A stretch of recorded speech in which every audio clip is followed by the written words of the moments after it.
అందరికీ నమస్కారం. ఈరోజు పాకిస్తాన్కి చెందినటువంటి ఒక మహిళలకు సంబంధించిన మాజీ కెప్టెన్ సనా మీర్.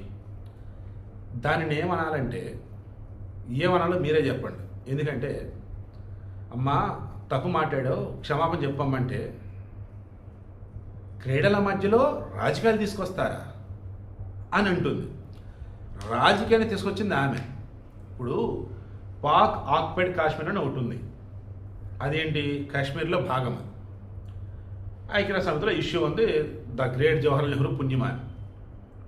ఇప్పటికి ఆ పీఓకేని మనం ఎప్పుడు స్వాధీనం చేసుకుంటామని చెప్పేసి యావత్ ప్రపంచం ఎదురు చూస్తుంది, ఏవో కొన్ని దేశాలు తప్ప. ఆ పాకిస్తాన్ ఒక్కటే మాత్రం దానిని ఆజాద్ కాశ్మీర్ అంటారు. కానీ ఆ ఆజాద్ కాశ్మీర్లో ఉన్నటువంటి ప్రజలు ఇప్పటికి నరకం అనిపిస్తూ ఉన్నారు. అటువంటి చోట నుంచి నటాలి అని చెప్పేసి ఒక అమ్మాయి వచ్చింది. క్రికెట్ మొన్న ఐసీసీ వరల్డ్ కప్ జరుగుతూ ఉంది, ఉమెన్ వరల్డ్ కప్.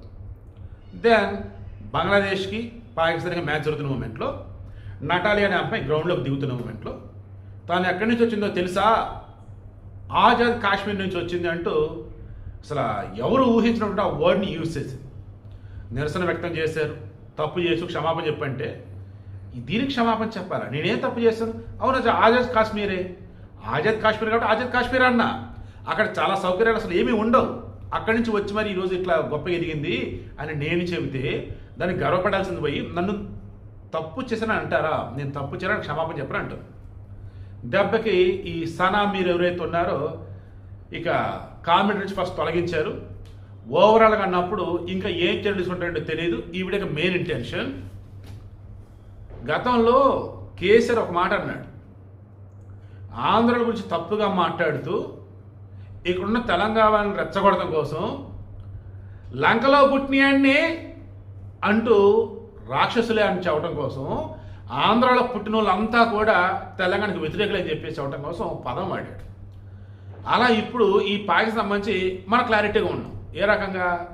పాకిస్తాన్కి చెందినటువంటి ఆడైనా మగైనా, పాకిస్తాన్ని ప్రేమించే మనిషి అయినా వేరే ఎవరైనా కానీ అందరి బుద్ధి ఒకలాగే ఉంది.